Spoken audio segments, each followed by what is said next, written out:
नमस्कार, आप देख रहे हैं बीडीएफ न्यूज की क्राइम सीरीज खलनायक, जिसमें हम आपको सुनाते हैं अपराध जगत की खबरें। वैसे तो अपराधियों का ना तो कोई धर्म होता है और ना ही कोई ईमान। उनका तो बस एक ही काम होता है, लोगों की हत्याएं करना। गैंगस्टर अपना नाम बताने से ज्यादा अपने अपराधों की संख्या बताना ज्यादा पसंद करते हैं और सोशल मीडिया तो इसका जीता जागता उदाहरण है। लेकिन फिर भी ये किसी न किसी जाति बिरादरी से तो आते हैं। पिछले कुछ सालों में देखने को मिला है कि हरियाणा में गैंगस्टरों की संख्या बहुत ज्यादा बढ़ी है और यहाँ के गैंगस्टर यहाँ से निकलकर और भी कई राज्यों में आतंक फैला रहे हैं। इन गैंगस्टरों में ज्यादातर गैंगस्टर जाट समाज से ताल्लुक रखते हैं। बीडीएफ न्यूज आज आपको इस वीडियो में भारत के जाट समाज के 10 ऐसे कुख्यात गैंगस्टरों के बारे में बताएंगे जो इतने ज्यादा खतरनाक थे कि उनके गुनाहों की कुंडली देखकर अच्छे को पसीना आ जाए। तो बने रहिए इस वीडियो के अंत तक, क्योंकि इस वीडियो में आपको जाट समाज के ऐसे अपराधियों के बारे में जानने को मिलेगा जिन्हें देखकर आप भी इन अपराधियों से सचेत हो जाएंगे। तो आइए बिना देर करते हुए इस वीडियो की शुरुआत करते हैं। भारत के 10 जाट गैंगस्टर में नंबर 10 पर आता है राजस्थान का कुख्यात गैंगस्टर राजू ठेठ। राजस्थान का कुख्यात गैंगस्टर राजू ठेठ जितना खतरनाक है उतना ही शातिर भी। ये अपने दुश्मनों को मौत की घाट उतारने में कतई गुरेज नहीं करता। इसके एक इशारे पर गैंग के सदस्य लूट, मारपीट, फायरिंग और हत्या तक की वारदातों को अंजाम दे डालते हैं। राजू ठेठ राजस्थान के सीकर जिले का रहने वाला है। इसकी कहानी मई 2005 से शुरू होती है। दरअसल राजू ठेठ गैंग के विजयपाल गैंग से दुश्मनी थी। नतीजतन राजू ठेठ और मोहन मांडोता ने 22 मई 2005 को राजस्थान के सीकर जिले के रानोली इलाके में विजयपाल और उसके साथी भंवरपाल से मारपीट की, जिसमें विजयपाल की मौत हो गई थी और भंवरपाल गंभीर रूप से घायल हो गया था। जिसके बाद पुलिस ने राजू ठेठ के खिलाफ हत्या का मामला दर्ज करके तलाश करनी शुरू कर दी। जिसके बाद राजस्थान एटीएस ने राजू ठेठ को झारखंड के देवघर से गिरफ्तार किया था। राजू ठेठ का राजस्थान के कुख्यात गैंगस्टर रहे आनंदपाल सिंह से भी दुश्मनी थी और इन दोनों ही गैंगों में कई बार वर्चस्व की लड़ाइयां भी देखने को मिली थी। आनंदपाल की तो पुलिस एनकाउंटर में मौत हो चुकी है, लेकिन राजू ठेठ अभी जिंदा है और जेल में सजा काट रहा है। भारत के 10 जाट गैंगस्टर में नंबर 9 पर आता है गैंगस्टर राजेश भारती। हरियाणा के जींद के कंडेला गांव का रहने वाला राजेश भारती पढ़ाई में अपनी क्लास में टॉपर था। 10वीं क्लास में जब वो पढ़ रहा था तब कुछ ऐसा हुआ कि उसकी पूरी जिंदगी बदल गई। उसने अपने माँ और भाई के साथ मिलकर अपने ही बाप की हत्या कर दी थी। यहीं से अपराध की दुनिया में उसके दखल की एंट्री हुई। गांव के लोग कहते हैं कि 10वीं का एग्जाम देने के लिए वो पुलिस कस्टडी में स्कूल आया था। इसके बाद उसके चाचा ने अपने भाई की हत्या का बदला लेने के लिए राजेश के मां की हत्या कर दी। इस वारदात के बाद राजेश अपनी बहन और भाई के साथ हरियाणा के गुरुग्राम चला आया और यहीं रहकर एक के बाद एक आपराधिक वारदातों को अंजाम देने लगा। राजेश ने दिल्ली एनसीआर में हत्या और लूट जैसी कई वारदातों को अपने गैंग के साथ मिलकर अंजाम दिया था। फोन पर AK-47 से हत्या करने की धमकी देकर पैसे वसूलना उसका शौक था। गांव के लोग कहते हैं कि राजेश काफी होनहार था, लेकिन बाप की हत्या के बाद जेल जाने के बाद वो उतना ही ज्यादा खूंखार हो चुका था। राजेश भारती अपने गांव के बजाय दिल्ली एनसीआर को अपना गढ़ बनाया। वो तो फोन पर लोगों से धमकी देकर जब पैसे वसूलता था तो कहता था पुलिस को बता देना कि जेल से फरार मोस्ट वांटेड क्रांति गैंग के लोग पैसे मांग रहे हैं। उसका मानना था कि पुलिस उसका कुछ बिगाड़ नहीं सकती और दिल्ली पुलिस इसके पीछे 6 महीने तक लगातार लगी और फिर पुलिस की तलाश उस वक्त खत्म हुई जब दिल्ली के छतरपुर इलाके में पुलिस मुठभेड़ में राजेश और उसके 3 साथियों को दिल्ली पुलिस ने ठोंक दिया। इस तरह दिल्ली एनसीआर में आतंक का नया इतिहास लिख रहे क्रांति गैंग के सरगना का खात्मा हुआ। भारत के 10 जाट गैंगस्टर में नंबर 8 पर नाम आता है योगेश भदौड़ा का। पश्चिमी यूपी के कुख्यात बदमाश योगेश भदौड़ा भी जाट समाज से आता है और वो कई सालों से जेल में बंद है। जेल में रहने के बाद भी वो लगातार अपराधों को अंजाम दिलवाता है। गैंगस्टर योगेश भदौड़ा की अदावत उधम सिंह से है और उन दोनों के बीच में लगातार गैंग वॉर भी देखने को मिलती रहती है। भारत के 10 जाट गैंगस्टर में नंबर 7 पर नाम आता है गैंगस्टर सुरेंद्र गियों का। हरियाणा के कुख्यात गैंगस्टर रहे सुरेंद्र गियों का कभी कई जिलों में नाम था। लोग उसके नाम तक से खौफ खाते थे। उसने अपने आपराधिक करियर की शुरुआत साल 1999 में हत्या, डकैती और अपहरण से की थी। करीब 7 साल कैथल में इसका पूरा आतंक रहा। पहले ये कृष्ण पहलवान के साथ मिलकर धंधा किया करता था, लेकिन पैसे के लेन देन को लेकर दोनों गुटों में अनबन हुई।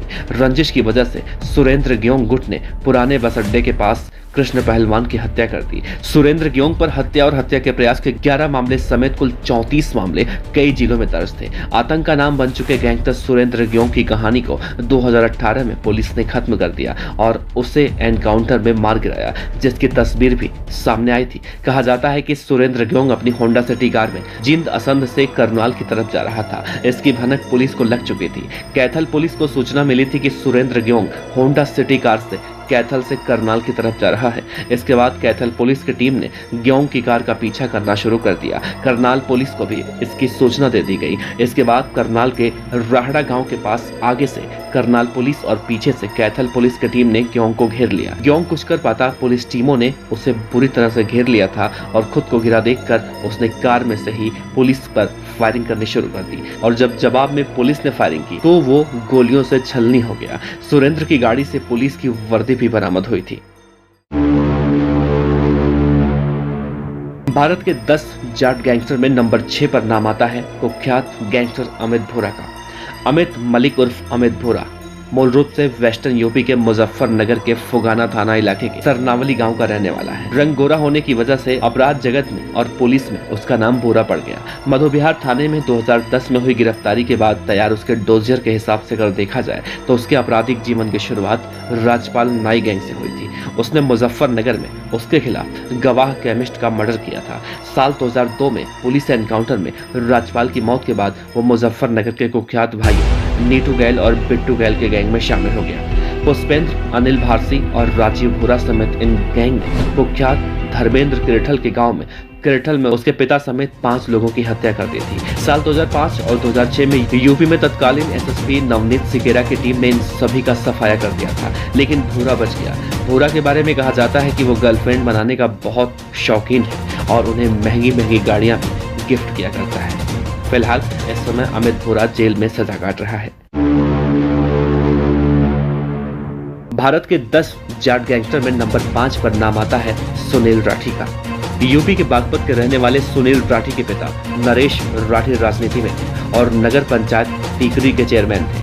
पारिवारिक रंजिश की वजह से साल 1999 में नरेश राठी की हत्या कर दी गई। पिता की हत्या के बाद सुनील राठी ने जुर्म की दुनिया का रुख किया और अपनी गैंग बनाकर 1 साल के अंदर ही 4 लोगों को मौत के नींद सुला दिया। इस हत्याकांड के बाद सुनील बागपत से फरार हुआ। बागपत से जाने के बाद उसने दिल्ली में कुछ वारदातों को अंजाम दिया और फिर वो हरिद्वार चला गया।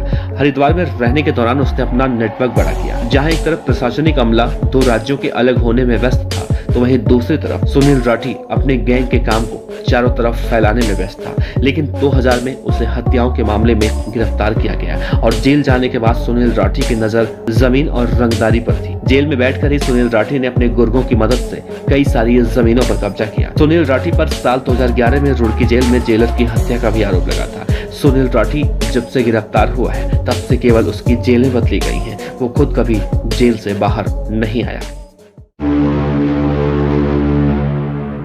भारत के 10 जाट गैंगस्टरों में नंबर 4 पर आता है कुख्यात gangster Neetu Dabodiya. Most wanted सुपारी किलर नीतू दाबोदिया, जिसे नीरज बवानिया का गुरु भी कहा जाता है, उस पर एक कांस्टेबल की हत्या का आरोप था। नीतू दाबोदिया अगस्त 2012 में पुलिस की हिरासत से फरार हुआ, जिसके बाद पुलिस ने नीतू पर 7 लाख रुपए का इनाम रखा। साउथ दिल्ली के बसंत कुंज इलाके में मुखबिर की सूचना पर पुलिस ने नेल्सन मंडेला मार्ग पर जाल बिछाकर उसे पकड़ने की कोशिश की और हयात होटल के पास एनकाउंटर में दिल्ली पुलिस की स्पेशल सेल ने कुख्यात गैंगस्टर नीतू दाबोदिया गैंग के 3 बदमाशों को मार गिराया। इस एनकाउंटर में नीतू गैंग का सरगना नीतू दाबोदिया भी मारा गया था। नीतू गैंग पर फिरौती और कॉन्ट्रैक्ट किलिंग के कई मामले दर्ज थे। अकेले नीतू पर लूट, मर्डर, डकैती, फिरौती, अपहरण के 50 से ज्यादा मामले दर्ज थे। भारत के 10 जाट गैंगस्टरों में नंबर 3 पर नाम आता है दिल्ली एनसीआर के कुख्यात गैंगस्टर रहे जितेंद्र मान उर्फ गोगी। जितेंद्र उर्फ गोगी का जन्म साल 1991 में दिल्ली के अलीपुर गांव में हुआ था। उसके पिता मेहर सिंह एक ठेकेदार थे। दिल्ली के श्रद्धानंद कॉलेज में पढ़ाई के दौरान गोगी कॉलेज के कुछ छात्र नेताओं के संपर्क में आ गया और अपने एक साथी को चुनाव मैदान में उतार दिया। दूसरी तरफ एक दूसरा छात्र गैंगस्टर सुनील उर्फ टिल्लू ताजपुरिया ने भी अपने एक साथी को चुनावी मैदान में उतारा। चुनाव के दौरान ही टिल्लू के साथियों ने गोगी के एक साथी अरुण उर्फ कमांडो की पिटाई कर दी। यहीं से यह रंजिश शुरू हुई। अपने साथियों की पिटाई का बदला लेने के लिए गोगी ने अपने बाकी साथियों के साथ मिलकर टिल्लू के साथियों पर गोली चलाकर हमला कर दिया और तब से लेकर इन दोनों गैंगों में लगातार गैंग वॉर देखने को मिलती रहती है। जितेंद्र गोगी जेल में बैठकर रंगदारी फिरौती के लिए अपहरण करने और हत्या करने का काम कर रहा था और 24 सितंबर 2021 को उसके विरोधी गैंग टिल्लू ताजपुरिया ने उसे दिल्ली के रोहिणी कोर्ट में मौत के घाट उतरवा दिया। आपको बता दें कि गोगी और टिल्लू गैंग में अक्सर गैंग वॉर होती थी। इस गैंग वॉर में अब तक करीब 20 से ज्यादा बदमाश मारे जा चुके हैं, जबकि कई आम नागरिक भी इस गैंग वॉर के भेंट चढ़ चुके हैं। भारत के 10 जाट गैंगस्टरों में नंबर 2 पर नाम आता है सुक्खा गहलोन का। पंजाब का कुख्यात गैंगस्टर रहा सुक्खा गहलोन भले ही आज इस दुनिया में नहीं है, लेकिन आज भी लोग उसे याद करते हैं। सुक्खा गहलोन को 2000 से 2015 तक यानी कि 15 सालों तक पंजाब का सबसे प्रख्यात गैंगस्टर कहा गया। उसके शूटिंग कौशल की वजह से लोगों का एक समूह उसे जानता है और उसे एक शार्प शूटर के रूप से जाना जाता है। वो 60 से ज्यादा आपराधिक गतिविधियों जैसे हत्या के मामलों, डकैतियों, गैंग के युद्धों में शामिल था। सुक्खा गहलोन के खिलाफ 48 मामले दर्ज किए गए थे। उसे 20 जनवरी 2015 को पंजाब के फगवाड़ा में उसी के दोस्त रहे विकी गोंडर ने मार डाला था। उसकी हत्या उस वक्त की गई थी जब वो पुलिस हिरासत में था। पुलिस की वैन उसे कोर्ट में पेशी करा के वापस जेल लेकर जा रही थी। कहा जाता है उस दौरान विकी गोंडर अपने साथियों के साथ पहुंचा और पुलिस वैन को रुकवा कर ताबड़तोड़ करीब 100 गोलियां मारी। सुक्खा गहलोन के हत्यारों ने उसकी मौत के बाद उसकी लाश पर भंगड़ा किया था, जबकि पुलिस वहीं पर खड़ी थी। सुक्खा जब मरा तब वो 28 साल का था। सुक्खा गहलोन के ऊपर एक फिल्म भी बनाई गई थी जिसका नाम था शूटर। हालांकि वो फिल्म विवादों में रही और रिलीज नहीं हुई। सुक्खा गहलोन को यारों का यार भी कहा जाता था। भारत के 10 जाट गैंगस्टर में नंबर 1 पर नाम आता है दिल्ली एनसीआर के कुख्यात गैंगस्टर नीरज बवाना का। दिल्ली में गैंगस्टरों की लिस्ट बहुत लंबी है, लेकिन नीरज बवाना का नाम आज भी टॉप पर है। लेकिन उसे दिल्ली में खौफ का दूसरा नाम कहा जाता है। नीरज बवानिया दिल्ली के बवाना गांव में पैदा हुआ और करीब 17 साल पहले वो जुर्म की दुनिया में आया। पहले शुरुआत मारपीट छिनैती से शुरू की, लेकिन फिर बड़े अपराध करने लगा। दिल्ली, हरियाणा, राजस्थान समेत कई राज्यों में नीरज बवाना के खिलाफ जबरन वसूली, हत्या, संपत्ति विवाद में जान से मारने की धमकी जैसे संगीन जुर्मों में मामले दर्ज हैं। नीरज बवाना इस वक्त दिल्ली के तिहाड़ जेल में बंद है। नीरज बवानिया जेल में बंद होने के बावजूद भी अपनी गैंग को वहीं से ऑपरेट करता है। नीरज के गुर्गे उसके इशारे पर किसी भी अपराध को अंजाम देने के लिए तैयार रहते हैं। नीरज बवाना और उसकी गैंग का खौफ आज भी ऐसा है कि उसे दिल्ली का दाऊद कहा जाता है। नीरज बवाना ने 16-17 सालों में कई दुश्मन बनाए। कई बार नीरज बवाना दूसरे गैंगों से भी भिड़ चुका है। कभी उसका साथी रहा सुरेंद्र मलिक उर्फ नीतू दाबोदिया नीरज बवाना का सबसे बड़ा दुश्मन था, लेकिन साल 2013 में नीतू दाबोदिया को पुलिस ने मुठभेड़ में मार गिराया था। हालांकि कई सालों तक दोनों गुटों में गैंगवार हुई, जिसकी वजह से करीब 1.5 दर्जन लोग मारे गए। इसके बाद नीतू दाबोदिया का काम प्रदीप भोला देखने लगा था। फिलहाल नीरज बवानिया दिल्ली के तिहाड़ जेल में बंद है। तो दोस्तों, ये थे भारत के 10 कुख्यात गैंगस्टर जिनके अपराधों को देखकर, सुनकर कलेजा कांप जाता है। अगर आपको लगता है कि इनमें से कोई छूट गया है तो कमेंट करके जरूर बताइएगा, हम उन्हें भी ऐड करने की कोशिश करेंगे। आपका बहुत बहुत शुक्रिया। वीडियो अच्छा लगा हो तो लाइक कीजिए, कमेंट कीजिए, शेयर कीजिए और ऐसे ही वीडियो देखने के लिए, अपराध जगत की खबरें देखने के लिए आप हमारे चैनल को सब्सक्राइब कर सकते हैं। आपका बहुत बहुत शुक्रिया। खबर अच्छी लगी हो तो लाइक कीजिए, सब्सक्राइब कीजिए, साथ ही बेल आइकन का बटन दबाइए पीडीएफ न्यूज की खबरें सबसे पहले देखने के लिए।